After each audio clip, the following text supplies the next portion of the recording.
Hello defence lovers, आज हम बात करेंगे इंडिया के डिफेंस सेक्टर की उन सबसे बड़ी और फ्रेश अपडेट्स की जो भारत की मिलिट्री पावर को डायरेक्टली शेप कर रही हैं। इंडियन नेवी के powerful anti ships missiles test से लेकर डीआरडीओ के नेक्स्ट जनरेशन वॉर प्लेटफॉर्म्स तक इंडिया अपनी नेवल, लैंड और स्ट्रेटेजिक वॉरफेयर कैपेबिलिटीज को रैपिडली अपग्रेड कर रहा है। साथ ही यूरोप और एशिया के साथ डिफेंस पार्टनरशिप्स भी एक नया स्ट्रेटेजिक फेज में एंटर कर चुकी हैं। और सबसे बड़ी बात, सीडीएस जनरल अनिल चौहान ने क्लियर सिग्नल दे दिया है कि फ्यूचर वॉर्स का असली फैसला अब सिर्फ जमीन, समुंदर या हवा में नहीं बल्कि स्पेस में होगा। तो चलिए शुरू करते हैं आज का India defence bulletin. Number 1, Indian navy का fresh missile test successful. Times of India के मुताबिक इंडियन नेवी ने अपनी मैरीटाइम स्ट्राइक कैपेबिलिटी को और स्ट्रॉन्ग करते हुए एक बहुत important missile test successfully complete किया है।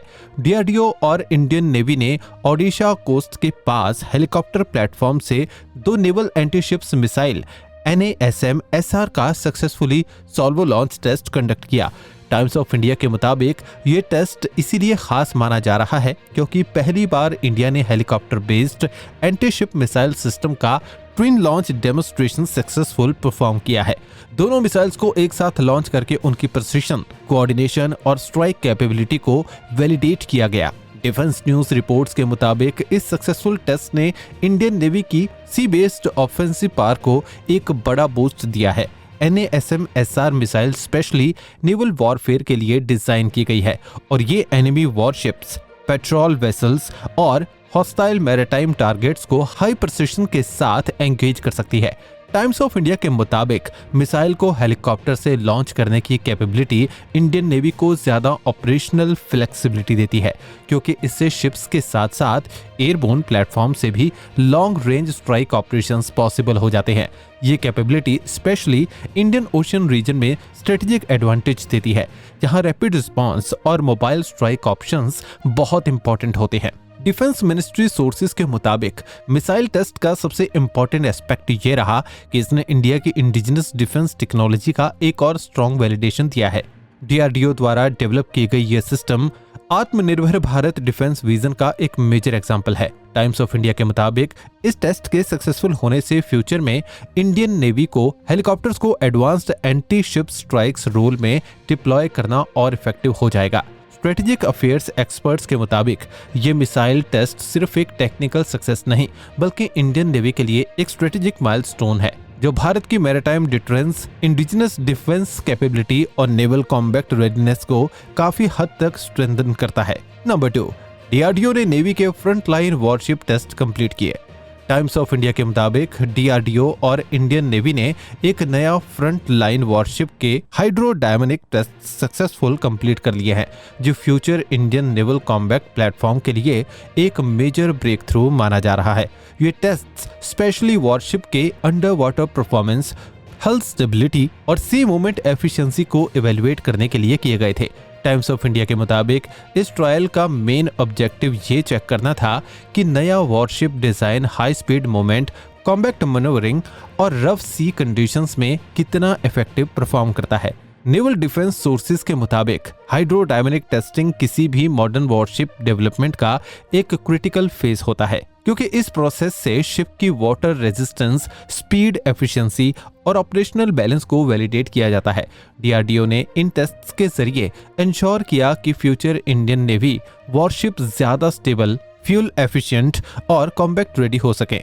टाइम्स ऑफ इंडिया के मुताबिक ये testing specially next generation frontline worship के लिए इंपॉर्टेंट है जो इंडियन नेवी के फ्यूचर डिस्ट्रॉयर्स और एडवांस्ड कॉम्बैट वेसल्स का बेस बन सकती है। डिफेंस एक्सपर्ट्स के मुताबिक इन सक्सेसफुल टेस्ट्स का सबसे बड़ा स्ट्रेटेजिक एडवांटेज ये है कि इंडिया अब अपनी indigenous naval ship design capability को और एग्रेसिवली स्ट्रेंथन कर रहा है।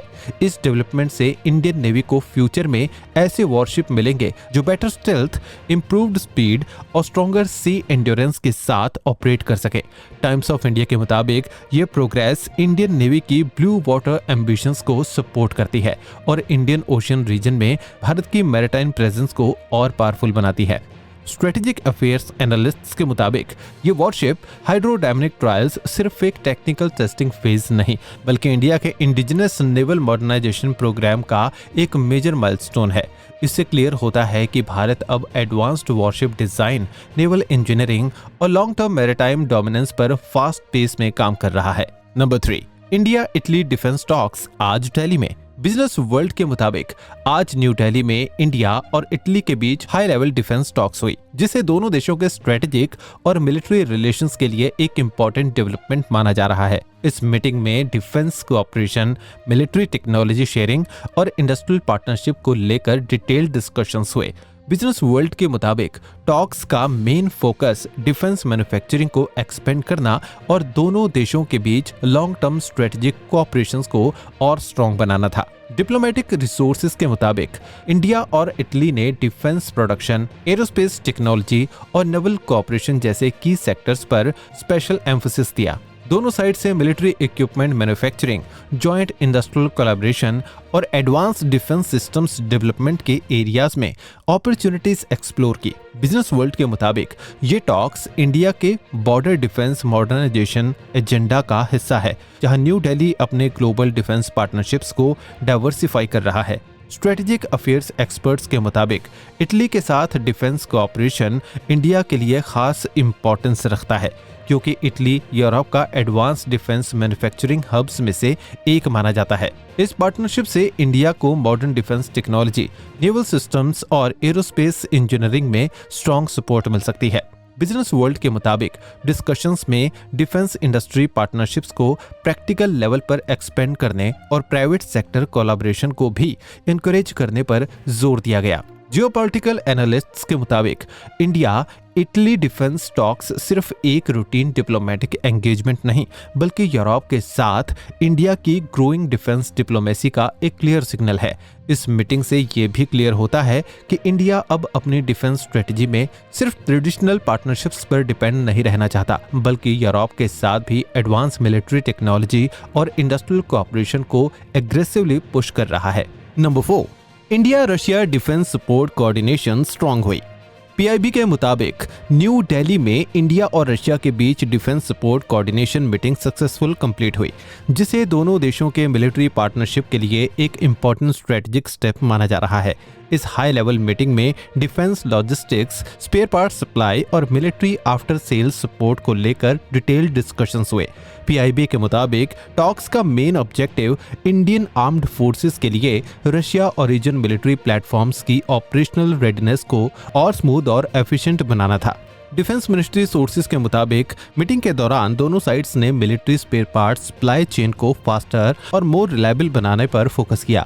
इंडिया के लिए ये कोऑर्डिनेशन इसीलिए भी इम्पोर्टेंट है क्योंकि आर्मी, नेवी और एयरफोर्स के कई मेजर प्लेटफॉर्म्स अभी भी रशिया ओरिजिन सिस्टम्स पर डिपेंड करते हैं। पीआईबी के मुताबिक डिस्कशंस का emphasis long term maintenance support, timely delivery और लॉजिस्टिक्स कोऑर्डिनेशन को स्ट्रेंथन करने पर रहा ताकि ऑपरेशनल डिसरप्शंस को मिनिमम रखा जा सके। स्ट्रेटेजिक अफेयर्स एक्सपर्ट्स के मुताबिक इंडिया रशिया डिफेंस टाई का ये सपोर्ट फ्रेमवर्क सिर्फ प्रोक्यूरमेंट तक लिमिटेड नहीं है बल्कि सस्टेनमेंट और कॉम्बैट रेडीनेस के लिए भी इक्वली क्रिटिकल है। स्ट्रॉन्गर कोऑर्डिनेशन से इंडिया को अपने एग्जिस्टिंग रशिया मिलिट्री एसेट्स को ज्यादा एफिशिएंटली मेंटेन करने में हेल्प मिलेगी। पीआईबी के मुताबिक मीटिंग में आफ्टर सेल सपोर्ट मैकेनिज्म को स्ट्रीमलाइन करने और टेक्निकल सपोर्ट सिस्टम्स को और रिस्पॉन्सिव बनाने पर भी स्पेशल एम्फोसिस दिया गया। जियोपॉलिटिकल एनालिस्ट्स के मुताबिक ये मीटिंग क्लियर सिग्नल देती है कि इंडिया और रशिया के डिफेंस रिलेशंस अब सिर्फ आर्म्स डिटेल्स तक लिमिटेड नहीं रहे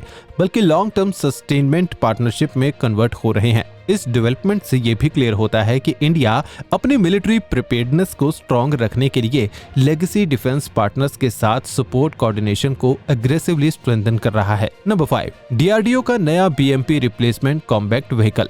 टाइम्स ऑफ इंडिया के मुताबिक डीआरडीओ ने इंडियन आर्मी के लिए एक next generation armoured combat platform showcase किया है जो पुराने BMP-2 इन्फेंट्री कॉम्बैट व्हीकल को रिप्लेस करने के लिए डेवलप किया जा रहा है।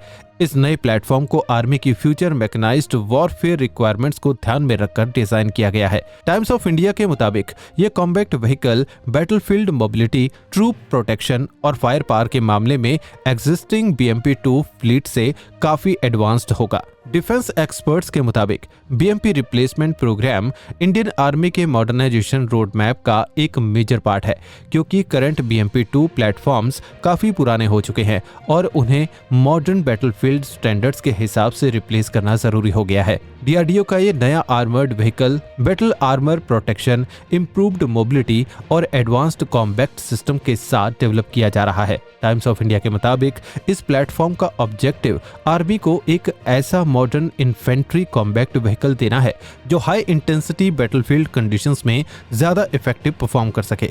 मिलिट्री एनालिस्ट्स के मुताबिक नए कॉम्बैक्ट व्हीकल का सबसे बड़ा एडवांटेज ये होगा कि ये इंडियन आर्मी की मैकेनाइज्ड इन्फेंट्री को ज्यादा सर्वाइवेबल, मोबाइल और कॉम्बैक्ट रेडी बनाएगा।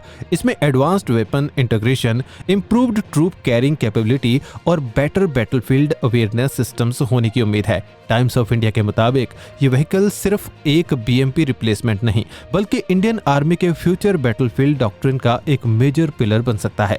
स्ट्रेटेजिक अफेयर्स एक्सपर्ट्स के मुताबिक DRDO का ये next generation combat platform India के indigenous land warfare modernisation programme का एक मेजर माइलस्टोन है। इससे क्लियर होता है कि भारत अब इंपोर्टेड लेगेसी आर्मर्ड सिस्टम पर डिपेंडेंसी कम करके अपनी मैकेनाइज्ड वॉरफेयर कैपेबिलिटी को इंडिजिनस प्लेटफॉर्म्स के थ्रू एग्रेसिवली स्ट्रेंथन कर रहा है। नंबर 6, CDS फ्यूचर वॉर अब स्पेस में डिसाइड होगी। टाइम्स ऑफ इंडिया के मुताबिक chief of defence staff general Anil Chauhan ने कहा कि फ्यूचर वॉरफेयर का सबसे डिसाइसिव डोमेन अब स्पेस होगा, जहां मिलिट्री सुपीरियरिटी बैटलफील्ड आउटकम को डायरेक्टली इन्फ्लुएंस करेगी। उन्होंने क्लियर किया कि आने वाले वॉर्स सिर्फ लैंड, सी और एयर तक लिमिटेड नहीं रहेंगे, बल्कि स्पेस बेस्ड कैपेबिलिटीज भी विक्ट्री और डिटरेंस का मेजर फैक्टर बनेगी। टाइम्स ऑफ इंडिया के मुताबिक जनरल चौहान ने एम्फसाइज किया कि satellite surveillance, secure military communications और real time intelligence future combat operations का बैकबोन बन चुके हैं। डिफेंस एक्सपर्ट्स के मुताबिक मॉडर्न वॉरफेयर में स्पेस का रोल रैपिडली क्रिटिकल होता जा रहा है, क्योंकि सर्विलेंस, सैटेलाइट्स, नेविगेशन सिस्टम्स और कम्युनिकेशन नेटवर्क्स किसी भी मिलिट्री ऑपरेशन की स्पीड और प्रिसिशन को डिफाइन करते हैं। जनरल चौहान का स्टेटमेंट इस बात को रीइंफोर्स करता है कि इंडिया को अपने मिलिट्री स्पेस इंफ्रास्ट्रक्चर को एग्रेसिवली स्ट्रेंथन करना होगा। टाइम्स ऑफ इंडिया के मुताबिक उन्होंने इस बात पर भी जोर दिया कि स्पेस डोमिनेंस सिर्फ स्ट्रेटेजिक एडवांटेज नहीं, बल्कि नेशनल सिक्योरिटी के लिए एक ऑपरेशनल नेसेसिटी बन चुकी है। स्ट्रेटेजिक अफेयर्स एनालिस्ट्स के मुताबिक फ्यूचर कॉन्फ्लिक्ट में जिस देश के पास स्ट्रॉन्गर स्पेस बेस्ड इंटेलिजेंस और कम्युनिकेशन सिस्टम होंगे, बैटलफील्ड में उसकी डिसीजन मेकिंग और स्ट्राइक कैपेबिलिटी उतनी ही पावरफुल होगी। इंडिया के लिए ये स्पेशली इंपॉर्टेंट है, क्योंकि modern missile guidance, drone operations और integrated warfare systems increasingly satellite support पर डिपेंड करते हैं। टाइम्स ऑफ इंडिया के मुताबिक जनरल चौहान ने सिग्नल दिया कि इंडिया को अपने राइवल्स के साथ कैपेबिलिटी गैप क्लोज करने के लिए होल ऑफ नेशन अप्रोच की जरूरत है। जियोपॉलिटिकल एक्सपर्ट्स के मुताबिक जनरल चौहान का ये स्टेटमेंट सिर्फ एक मिलिट्री ऑब्जर्वेशन नहीं, बल्कि इंडिया के फ्यूचर डिफेंस डॉक्ट्रिन का क्लियर स्ट्रेटेजिक डायरेक्शन है। इससे ये सिग्नल मिलता है कि भारत अब ट्रेडिशनल वॉरफेयर के साथ साथ स्पेस डोमिनेंस, मिलिट्री सैटेलाइट्स और नेक्स्ट जनरेशन स्ट्रेटेजिक डिटरेंस पर भी एग्रेसिवली फोकस कर रहा है। आज का डिफेंस टेकअवे। आज की सभी डिफेंस डेवलपमेंट्स एक क्लियर सिग्नल देती हैं कि इंडिया अब अपनी मिलिट्री स्ट्रेटजी को मल्टी डोमेन वॉरफेयर मॉडल पर एग्रेसिवली शिफ्ट कर रहा है। इंडियन नेवी की anti ship missile capability, DRDO के एडवांस्ड वॉरशिप और आर्मर्ड प्लेटफॉर्म्स, यूरोप के साथ डिफेंस इंडस्ट्रियल कोऑपरेशन, रशिया के साथ लॉजिस्टिक्स सस्टेनमेंट और CDS का स्पेस वॉरफेयर डॉक्ट्रिन, ये सब एक ही डायरेक्शन दिखाते हैं। भारत अब फ्यूचर वॉरफेयर के लिए अपने मिलिट्री को मॉडर्न, मोबाइल और सेल्फ रिलियंट बना रहा है। सबसे बड़ा टेकअवे ये है कि इंडिया सिर्फ अपनी प्रेजेंट कॉम्बैक्ट रेडीनेस को इम्प्रूव नहीं कर रहा, बल्कि नेवल डोमिनेंस, मैकेनाइज्ड वॉरफेयर और स्पेस सुपीरियरिटी के थ्रू फ्यूचर बैटलफील्ड आर्किटेक्चर को भी शेप कर रहा है।